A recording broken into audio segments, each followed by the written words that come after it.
You're back on the air with Eric and Robin Gagnon and We Sell Restaurants, the industry leader in restaurants for sale, franchise restaurant resales, and site locations for the food service industry. You can learn more about us by visiting our website, WeSellRestaurants.com. Check out our Facebook page, Twitter handle, Sell Restaurants, or our YouTube channel. Today, we're talking about emerging franchises, those poised to grow. Eric, we've been having a great conversation. Tee us off. Oh, my God. I mean, we have Zach from Fuel Pizza, Brad from Fishman PR, and Mike from Brewster's Ice Cream. And, boy, do we have a show for you today. If you missed the first segment, you missed a whole lot. But we're back on the air here with a couple of things we're talking. Zach, we're just talking about some of the things that are unforeseen about, being a young franchisor. And you were saying some things right before the break that we need to follow up on. Why don't you share with us a little bit about, you saying, there's money, there's other things, but what are the things that are missing here that you've realized real quickly as a franchisor? Well, the question was posed to Brad about some advice that he'd offer to an emerging franchisor, and it's right in line with some of the best business advice I've ever received, and it was from my grandfather when I was just in high school. I asked him, what is the one piece of advice you could give me if I wanted to go into business for myself? And he said, never go into it undercapitalized, because things are going to get rocky sometimes, and you've got to make sure that you've got something stowed away to get you through that time. Here recently, the definition of capital and capitalization has changed for me and for our company to not only include financial resources, but to make sure that before we go and grow our brand, that we've got the human capital in place, the manpower plan, and that we are going to have enough people in place to manage the time that it's going to take to make other people successful. Ultimately, my success as a business person is going to be defined by how prepared people are to be able to do the job, how well they're trained, and how well we communicate our vision. And that takes time, and it takes people. And speaking of training and learning and getting up to speed in this business, I want to ask both Brad and Mike to weigh in on this one. Where does a new franchisor go for help and information? Is it the International Franchise Association, industry meetings, immersion in terms of knowledge and information from books and publications, or does it need to be an all-of-the-above type approach? Mike, you want to start us off? Yeah, I would say yes to all the above mentioned.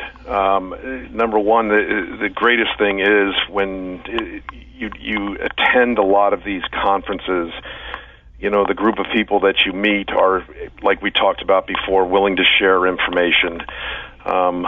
Your human capital asset is, and I still agree with this, yes, you need to be capitalized, but number two, your human capital and understanding growing a franchise organization is really going to be the key to successful growth. Like I said originally, the 10 first franchise agreements that you send, if they're area development agreements or if you actually bring on franchisees that actually have infrastructure and have been in the restaurant business and have really understand operations, that's one thing. That's one way to, handle growth that's outside your immediate trade area you're trying to radiate out of. But truly, the human capital aspect of growing the franchise community is really going to be one of your core assets. I think really importantly that everybody needs to know is that, your franchise community that you build as an organization is going to define how hard or how little you're going to have to work going forward. There was a couple comments made about, the amount of time and effort you spend on just one franchisee. Well, it's up to us as the corporate partners that really have to find those franchisees that are a good fit for the culture that you operate in and that they truly have a dying passion for their business, because it's not easy running restaurants.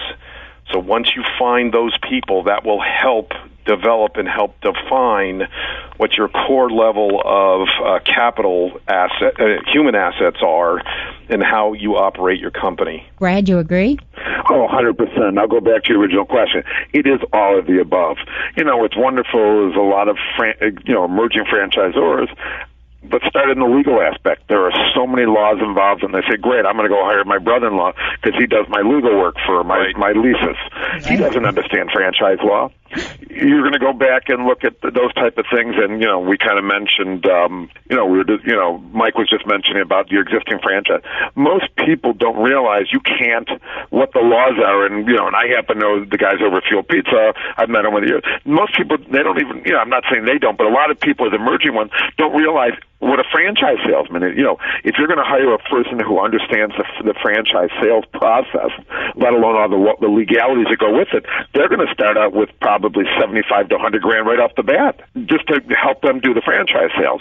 So there's lots of people, being a PR firm that specializes in the franchise, a lot of the people are outsourcing different type of services out there because it makes it easier and let the emerging franchisor really work with what they know, and that's the restaurant industry. That's right. And, I'm happen to be, and I know Zach met actually a friend of mine, a guy named Michael Haith, who has an outsourcing sales team called Raintree. He's out of Denver. And, he's working on his third different franchise concept. He's done Maui Wowie. He's done Doc Popcorn. He's working on a concept called Teriyaki Madness. So he's basically telling the concept is, I will handle your lead generation. I will handle your sales. You worry about making these franchises successful, because that's what you understand is the restaurant part of the industry. Now, Zach, I just want to ask you, are you taking an all-of-the-above approach as an emerging franchisor to get your feet wet in this industry? Well, what I'm doing personally is taking in everything from every direction that I can. And when some of the seasoned pros tell me that I need to be involved in some of these groups, I have no choice but to take their advice. It'd be really ignorant if I didn't do that. So, yeah, I am taking... I'm not doing the all of the above because of my own personal time constraints and running a company too, but we are selectively choosing, which organizations that we're going to get involved in, and, starting with the big ones and then, doing things like the smaller conferences whenever we have the opportunity. And I think that's absolutely a great approach. Just quickly, Brad, give us your web address, and then I'll ask the same of Zach and Mike as we wrap up this segment. My web address is Fishman, FISHMANPR.com, and my email is bfish, BFISH, @FishmanPR.com. Okay, same thing, Zach? We are CustomFuelPizza.com. Okay, and Mike? We're also FuelPizza.com as well. Great. And Mike, real quick. Oh, this is a really hard one. I'm Mike at Brusters.net. Okay, I'm sure there will be folks reaching out because today's show has been really a barn burner as we talk with emerging franchisors. We have been talking with Zach Current from Fuel Pizza, Brad Fishman at Fishman PR and Marketing, and Mike Branigan at Brusters. Remember, you can find more information about these and other topics online at WeSellRestaurants.com. Take a moment. Like us on our Facebook page. It's Facebook.com, We Sell Restaurants. Follow us on Twitter, and, of course, we're on LinkedIn as well.